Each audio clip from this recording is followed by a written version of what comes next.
Hello all, Jeff here with a new video back on Raceroom Racing Experience to find out which is the best GT3 car around the newly added Watkins Glen International Raceway. We also have a new car which you're on board with right now, which is the Audi R8 LMS Evo. So like what I did with ACC at Bathurst, we're going to find out what is the fastest car. Now keep in mind that the Roof R12R GT3 and the older Porsche 911 GT3R are no longer purchasable in Raceroom. So those cars will be left out because I did not have Raceroom when those cars were available. But everything else I'll be having a go at. Let's get this show on the road at the Glen. Coming in 19th and last is the Ford Mustang GT3. Let's face it, we all love a Mustang around here. They look great, they sound great, especially this one. In my opinion, this is, although it's a GT3 with the massive rear wing at the back, it's in the sense a proper muscle car in the sense that it's got straight line speed and nothing else. The turning circle is like that of a Mack. Can't even take turns 2, 3 and 4 flat without hitting the wall. And yeah, it's very much a handful to drive, and the time it would end up doing would be a 147.527. It's a shame it's slow because I really love those backfires that are very much like a V8 supercar, but what can you do? Coming in at 18th is another American car, this time the Chevrolet Corvette Z06R.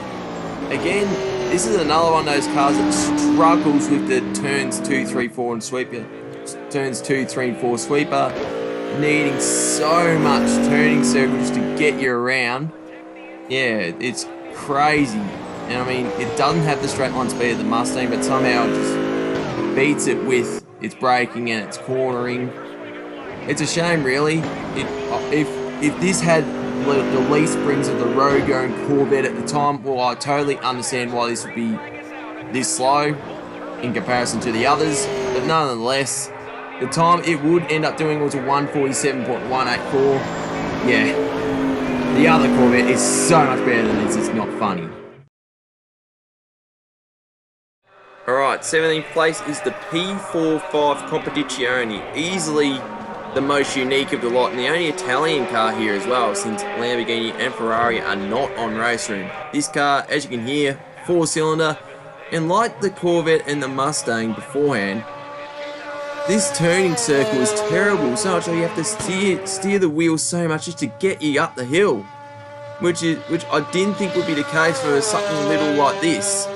But you know, it did do a somewhat respectable time of a 147.016, considering it's a little car with a little engine with a few big straights. Not too bad, but in the same sense, there are a lot better cars here, that's for sure. I know I'm about to sound like that flog you would come across at Triple J's Hottest 100 parties, but this car should have been higher. It's the McLaren MP412C, or the old 650S, in case you're wondering what this is. I did expect this to be a lot higher, in the same sense it was the second car I actually drove to test all the cars out. I chose them out of the hat, this came second. So when I did the time of 146.874, I did generally think that was okay until I drove the much newer stuff.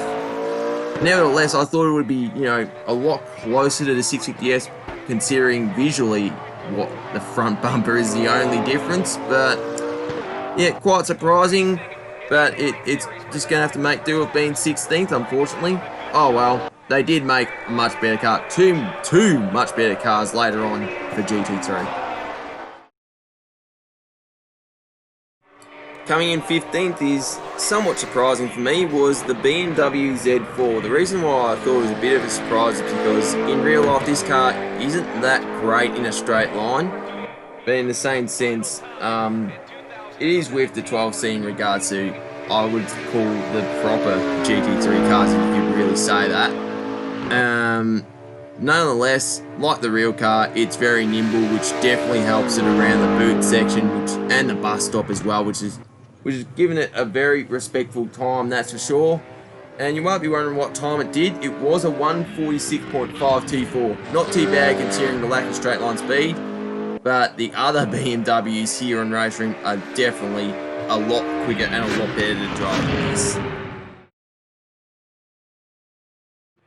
14th was a car I was pleasantly surprised about, mainly because of its age, and that is the Ford GT3. And this is not like the modern Ford GT GT, which won the Le Mans GT class in 2016. This is very different. It's the older model, so it's got the V8, like what you would expect in an old GT40. It is a very big car, that's for sure. But in the same sense, it does drive very well for something that was racing in, what, 2008, 2009, something like that. So, you know, that's no mean feat. And the time it would end up doing was a 146.523. Not bad considering a better Z4 and a 12C. Nice work. For many, 13 is an unlucky number. For the Chevrolet Camaro GT3, it is a very lucky number. For me, this car was the biggest shock of the lot. In a good way. Because I'll give you the time later on, but this car is the quickest in a straight line by a long way. So much so that this has the current world record time beat exiting the bus stop. Crazy how quick this thing is in a straight line. But once you get to turn 5, nah, bye-bye. Nonetheless, this could be a very good car to use at Daytona with all those straights. I'll give you the time. It was a 146.309. I thought this was going to be last with the Mustang, or second last. But it surprised me a lot with the straight line speed. Unfortunately, it doesn't have much else in performance. Coming in 12th is the BMW ALPINA B6, which is basically the old 6 Series. Interestingly, it didn't run the M6's V10, instead using a V8. In terms of performance, you know, it does go alright. Considering, you know, this ran in like the late 2000s, early 2010s, so it is a very, very old car. Still holds its own, obviously not as quick as the new stuff, but I was actually surprised it was quicker than the 12C, to be honest. Maybe that's because it's quicker in a straight line. The time it did do was a 146.260. Very respectable for a car of this age. And 11th place is the Audi R8 Ultra. This is the only one of the previous gen Audi R8s here in Raceroom. As you can see, I've got the kangaroo, so I'm pretty sure this livery was in one of the very first Bathurst 12 hours for GT cars. Anyway, despite its age, it is a very solid car, that's for sure. Obviously, the newer stuff is a lot better, and it quite clearly shows in the lap times later on. Nonetheless, it's a very stable car, very easy to drive. The time it would end up doing would be a 146.032, but surprisingly, there are 2 more R8s to come after this, so stay tuned. And now we're in the top 10, and 10th place is the best of the cars that have been superseded on Raceroom, if you could call it that. It's the Mercedes SLS AMG. Pleasantly surprised about the pace of this car. Seriously, if you do GT3 races on Raceroom, I truly believe if you can get to grips with this car and maybe do a few tweaks to the setup, you'll actually be competitive in this car, which is not bad at all. So, and also it's got the 6.2 litre V8. Happy days. You know, it's a bit of a Mercedes staple, so much so that they kept this engine in the AMG GT3 despite the road car going twin turbo, so that's something to note. But you may be wondering, what was the time that it actually did? It was a 145.814. At the time of posting that time, I was like 11th in the world, so not bad at all. Finally into the single digits. 9th place is Godzilla, the Nissan GT-R GT3. Like the Camaro, like the Mustang, this is one of the fastest cars in a straight line in the GT3 class. Not as quick as the Camaro, but pretty much on par with the Mustang, maybe just a little bit quicker. Again, so much so that exiting the bus stop, I was still ahead of the current world record time.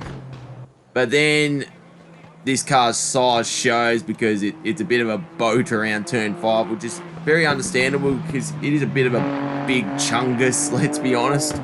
But the time it did do was a 145.701. It is a very good car, trust me on that. Very nice indeed. Coming in at 8th is the 2019 Porsche 911 GT3R. So as I said at the beginning of the video, because I only bought Raceroom in 2020, I don't have access to the old 911R or the Roof GT3, just so you guys know. But anyway, this car is very, very stable. You know, a lot more stable than the equivalent on ACC, that's for sure. I mean, Gamer Muscle does like this car, so that's saying something. It is, you know, a very forgiving car to drive on Raceroom, that's for sure, especially given its rear engine layout. Anyway, the time it did do was a 145.444. Again, I'm not that great with rear engine cars, but I know with a proper setup, you'll definitely be able to go a lot faster than this. Coming in at number 7 is the car that is a lot quicker than its previous model, and that is the McLaren 650S GT3. And, you know, it's such a huge improvement compared to the 12C, mainly because, you know, really visually, the front bumper is the only difference. But yeah, I was quite surprised that this was so much quicker, to be honest. It is a very, very nice stable car to drive. I mean, it's not the best in terms of all-round pace, but you know, I was surprised it was number 7th considering how low the 12C was. In regards to the time it did a 145.346. Over a second and a half faster than the 12C. That is a huge improvement, McLaren. Well done. Coming in at Super GT's favourite position of 6th is the Audi R8 LMS, as in the current shape R8 but the previous version, if that makes sense. When I first drove this car, I'm like, okay, this is already a very, very good car to use for GT3 racing and Raceroom. So I expected the R8 Evo to be even better than this. I mean, a lot better. Not like ACC where this one is quicker than the Evo. Now, in regards to the time this one did, this KFC livery R8, I love my KFC.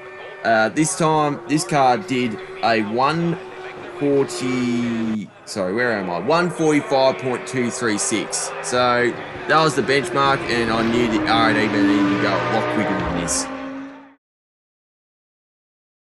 Coming in 5th is the newest GT3 car to Raceroom, the Audi R8 LMS Evo.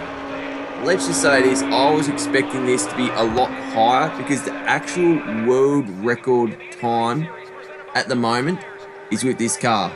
Obviously, that was with a setup, and I've only made a few changes just to force feedback and traction control, and that's it. But nonetheless, I didn't expect the R8 Evo to be just in front of previous model current shape R8. Anyway, the R8 Evo did a 144.836, which was actually 4/10ths quicker than the R8 LMS, which is actually, you know, a big gap, but in terms of range, it's just one place. It's still a good car though. Well, since I quite clearly don't know how to drive an Audi R8 LMS Evo, well, it is on for the top spot.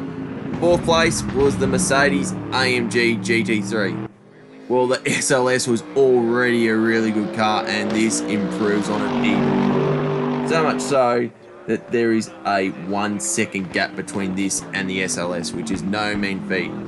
Like the SLS, it's got the 6.2 litre V8, not twin turbocharged like the road-going version of this car, but nonetheless, it's whichever sim you find a Mercedes-AMG GT3 in, it's always going to be a good car, and this one would end up doing a 144.826, and it just misses out on the podium here. let's drive the top 3 cars now. Coming in at third is the big boat, the Bentley Continental GT3. And yes, it's a twin turbocharged V8, but it's actually a very, very nice car to drive. And I knew it was going to be because it was right near the top of the leaderboards before I started this challenge. In terms of my driving, yeah, it is very, very nice to drive, that's for sure. It does everything you want it to do, despite being a big chungus. It's a huge achievement, let's be honest. I've said this in my ACC Bathurst video. It's such a huge achievement they made a big boat like this work. So much so that it won the Bathurst 12 Hour of 2020.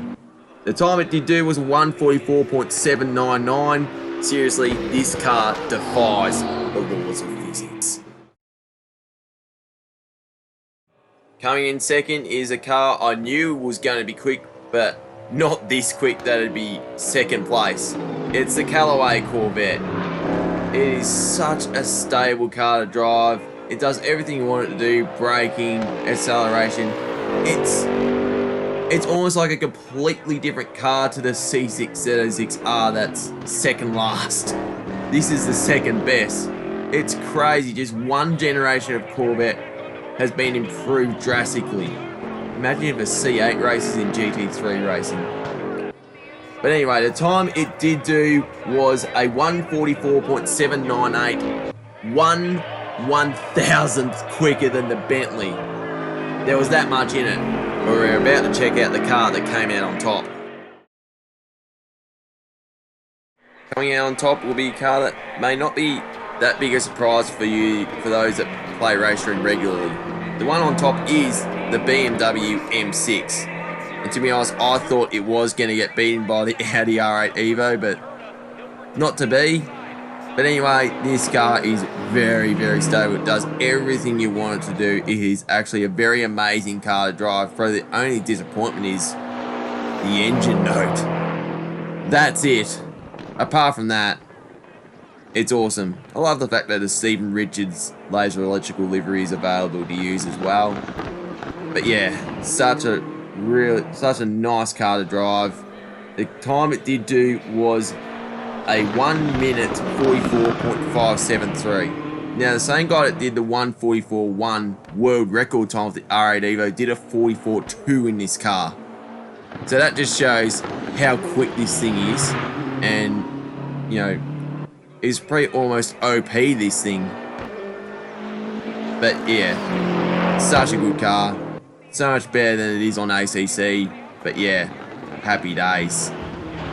But here is the list of the times for each car from top to bottom. So you know, feel free to pause the video and have a good look yourself. In terms of the setup, I did show the caption at the start of the video. The only thing I've done to the cars is force feedback multiplier is at 1, steering lock is maxed out, traction control at 3.